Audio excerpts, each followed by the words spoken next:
ಜೈ ಶ್ರೀರಾಮ್. ರೀಪೋಸ್ ಅರ್ಪಿಸುವ ಚಕ್ರವ್ಯೂಹ ಕಾರ್ಯಕ್ರಮಕ್ಕೆ ಸ್ವಾಗತ. ನಾನು ಸೌಮ್ಯ ಸನಾತನಿ. ನಮ್ಮ ಟಿವಿ ಕ್ರಮದ ಎಲ್ಲಾ ಕಾರ್ಯಕ್ರಮಗಳ ನೋಟಿಫಿಕೇಶನ್ ನಿಮಗೆ ಸಿಗ್ಬೇಕಂತ ಹೇಳಿದ್ರೆ ನಮ್ಮ ಟಿವಿ ಕ್ರಮ ಚಾನೆಲ್ ಅನ್ನ ಸಬ್ಸ್ಕ್ರೈಬ್ ಮಾಡಿ, ಹಾಗೆ ಬೆಲ್ ಬಟನ್ ಕ್ಲಿಕ್ ಮಾಡೋದನ್ನ ಖಂಡಿತ ಮರಿಬೇಡಿ. ವೀಕ್ಷಕರೇ, ಹಿಮಾಚಲ ಪ್ರದೇಶದ ಶಿಮ್ಲಾದಲ್ಲಿ ಪ್ರಿಯಾಂಕಾ ವಾದ್ರಾರ ಒಂದು ಐಷಾರಾಮಿ ಬಂಗಲೆ ಇದೆ. ಅದರ ಬೆಲೆ ಸುಮಾರು 5 ರಿಂದ 7 ಕೋಟಿ ರೂಪಾಯಿ ಅಂತ ಹೇಳಲಾಗ್ತಾ ಇದೆ. ಆದರೆ ಈ ಬಂಗಲೆ ಕಟ್ಟೋದಕ್ಕೂ ಮುಂಚೆ ಪ್ರಿಯಾಂಕಾ ಗಾಂಧಿ ಆ ಜಮೀನು ಖರೀದಿಗಾಗಿ ಒಂದು ದೊಡ್ಡ ಹಗರಣ ನಡೆಸಿದ್ರು ಅಂತ ಹೇಳಲಾಗ್ತಾ ಇದೆ. ಆದ್ರೆ ಅದರ ಬಗ್ಗೆ ಇದುವರೆಗೂ ಕೂಡ ಯಾರೊಬ್ರು ಮಾತಾಡಲಿಲ್ಲ, ಮಾತಾಡೋದು ಇಲ್ಲ. ಆದ್ರೆ ಈಗ ಹಿಮಾಚಲ ಪ್ರದೇಶದ ಸಿಎಂ ಸುಖ್ವಿಂದರ್ ಸಿಂಗ್ ಸುಕ್ಕು ಇವರು ಈ ಬಂಗಲೆಯನ್ನ ಹಿಮಾಚಲ ಪ್ರದೇಶದ ಹೆಮ್ಮೆ ಅಂತ ಹೇಳಿದ್ದಾರೆ. ಹಿಮಾಚಲ ಪ್ರದೇಶದ ಪ್ರವಾಸದ ಅತಿ ದೊಡ್ಡ ಮೂಲ ಅಂತಲೂ ಹೇಳಿದ್ದಾರೆ. श्रीमती प्रियंका गांधी जी ने यहाँ अपना घर बनाया है. मैं इसके लिए माननीय श्रीमती प्रियंका गांधी जी का भी धन्यवाद करूंगा. इसका जितना फायदा आपका घर बनाने से पर्यटन के रूप में हिमाचल प्रदेश को हुआ है, उसके लिए हम आपके बहुत धन्यवादी है. ಏನಿದು ಪ್ರಿಯಾಂಕಾ ವಾದ್ರಾ ಬಂಗಲೆಯ ರಹಸ್ಯ? 25 ವರ್ಷಗಳಿಂದ ಕಾಂಗ್ರೆಸ್ ಮುಚ್ಚಿಡೋಕೆ ಬಯಸ್ತಾ ಇರೋ ಸತ್ಯವನ್ನ ಈಗ ನಿಮ್ಮ ಮುಂದೆ ಇಡ್ತಾ ಹೋಗ್ತೀನಿ. ಹಿಮಾಚಲ ಪ್ರದೇಶದ ಶಿಮ್ಲಾದಲ್ಲಿ ಒಂದು ಪ್ರದೇಶ ಇದೆ. ಅದರ ಹೆಸರು ಚಾರ್ಬಾಡಾ. ಈ ಪ್ರದೇಶದಲ್ಲಿ ರಾಷ್ಟ್ರಪತಿಗಳ ಸಮ್ಮರ್ ರಿಟ್ರೀಟ್ ಇದೆ. 2002ರಲ್ಲಿ ಈ ಜಾಗದಲ್ಲಿ ಇಂಡಿಯನ್ ನೇವಿಯ ಒಬ್ರು ನಿವೃತ್ತ ಕಮಾಂಡರ್ ಇದ್ರು. ಅವರ ಹೆಸರು ದೇವೇಂದರ್ ಜಿತ್. ಅವರು ಇಲ್ಲೊಂದು ಕಾಟೇಜ್ ಮನೆಯನ್ನ ನಿರ್ಮಿಸಬೇಕು ಅನ್ಕೊಂಡಿದ್ರು. ಯಾಕಂದ್ರೆ ಆ ಜಾಗ ಅವರಿಗೆ ಸೇರಿದ್ದಾಗಿತ್ತು.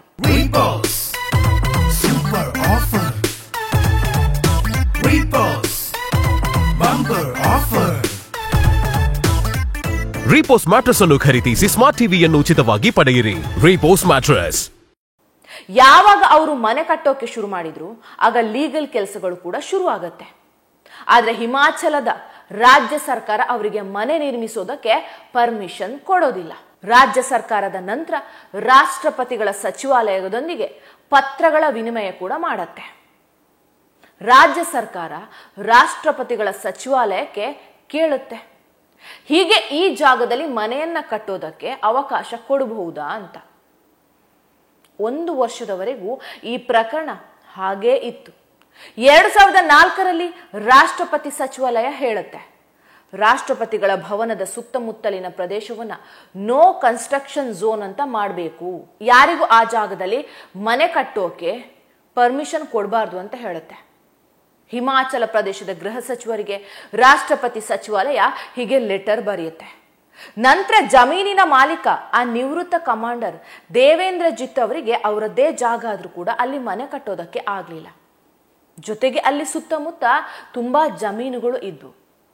ಮನೆ ಕಟ್ಟೋದಕ್ಕೆ ಆಗೋದಿಲ್ಲ ಅಂದಾಗ ಅದನ್ನೆಲ್ಲ ಬಂದಷ್ಟು ರೇಟ್ಗೆ ಮಾರೋದಕ್ಕೆ ಶುರು ಮಾಡ್ಕೊಳ್ತಾರೆ. ಆದ್ರೆ 2004ರಲ್ಲಿ ಕೇಂದ್ರದಲ್ಲಿ ಯುಪಿಎ ಸರ್ಕಾರ ಅಧಿಕಾರದಲ್ಲಿ ಇತ್ತು.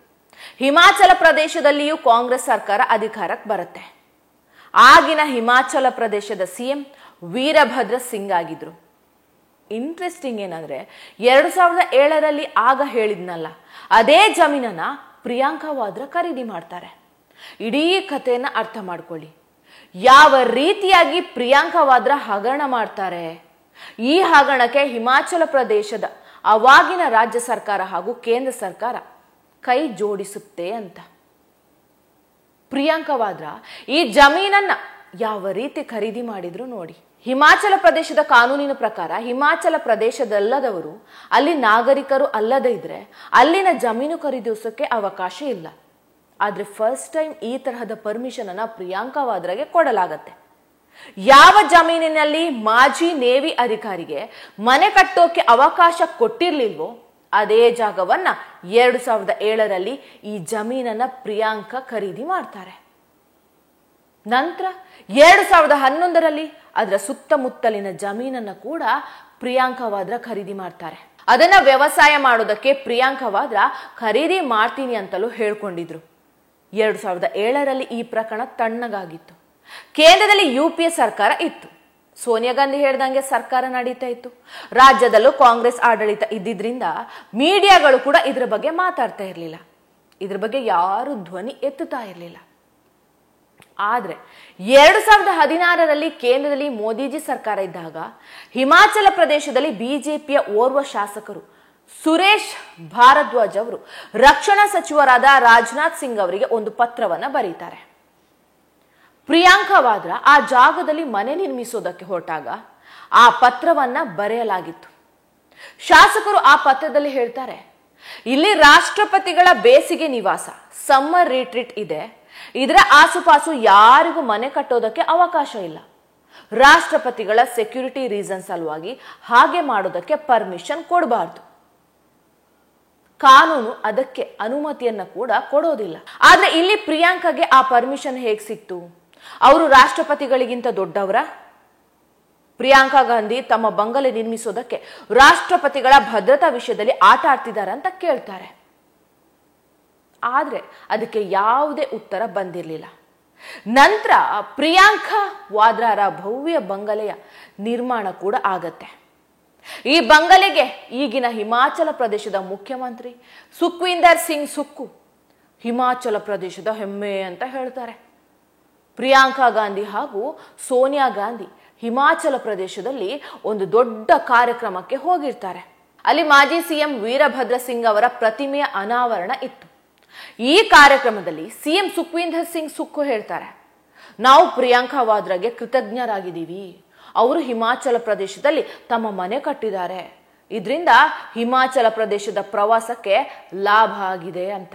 ಪ್ರಿಯಾಂಕಾ ವಾದ್ರಾ ಮಾಡಿದ ಹಗರಣವನ್ನ ಮುಚ್ಚಿಡೋದಕ್ಕೆ ಇಲ್ಲಿ ಸಂಪೂರ್ಣ ಕಾಂಗ್ರೆಸ್ ಶ್ರಮ ಪಟ್ಟಿದೆ. ಈ ರೀತಿಯ ರಾಜಕೀಯ ನಡೆಯುತ್ತೆ ಅಲ್ಲಿ. ಹಾಗೆ ನೋಡಿದ್ರೆ ಪ್ರಿಯಾಂಕಾ ಮನೆ ಕಟ್ಟಿದ ಜಾಗದಲ್ಲಿ ಸಮ್ಮರ್ ರಿಟ್ರೀಟ್ ಇದೆ, ಅಲ್ಲಿಗೆ ಜಾಸ್ತಿ ಪ್ರವಾಸಿಗಳು ಬರ್ತಾರೆ. ಅದು ಹಿಮಾಚಲದ ಹೆಮ್ಮೆ ಆಗಲ್ವಾ? ಸುಖ್ವೀಂದರ್ ಸಿಂಗ್ ಸುಕ್ಕು ಇಲ್ಲಿ ಗಾಂಧಿ ಕುಟುಂಬವನ್ನ ಖುಷಿ ಪಡಿಸೋದಕ್ಕೆ ಇಂಥ ಹೊಗಳಿಕೆ ಕೊಡ್ತಾ ಇದ್ದಾರೆ ಅಷ್ಟೇ. ಈ ಬಕೆಟ್ ರಾಜಕಾರಣ ಜಾಸ್ತಿ ದಿನ ಅಂತೂ ನಡೆಯೋದಿಲ್ಲ ಬಿಡಿ.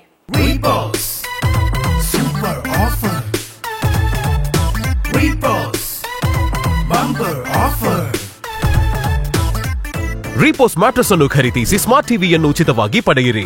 ರೀಪೋಸ್ ಮ್ಯಾಟ್ರೆಸ್. ಟಿವಿ ವಿಕ್ರಮ, ದೇಶ ನಿಮ್ಮ ಕೈಯಲ್ಲಿ. ಈ ಕಾರ್ಯಕ್ರಮ ನಿಮಗೆ ಇಷ್ಟ ಆಗಿದ್ದಲ್ಲಿ ಲೈಕ್, ಶೇರ್ ಹಾಗೂ ಕಮೆಂಟ್ ಮಾಡಿ. ಟಿವಿ ವಿಕ್ರಮದ ಕಾರ್ಯಕ್ರಮಗಳನ್ನು ನಿರಂತರವಾಗಿ ವೀಕ್ಷಿಸಲು ಸಬ್ಸ್ಕ್ರೈಬ್ ಮಾಡಿ, ಬೆಲ್ ಐಕನ್ ಒತ್ತಿ.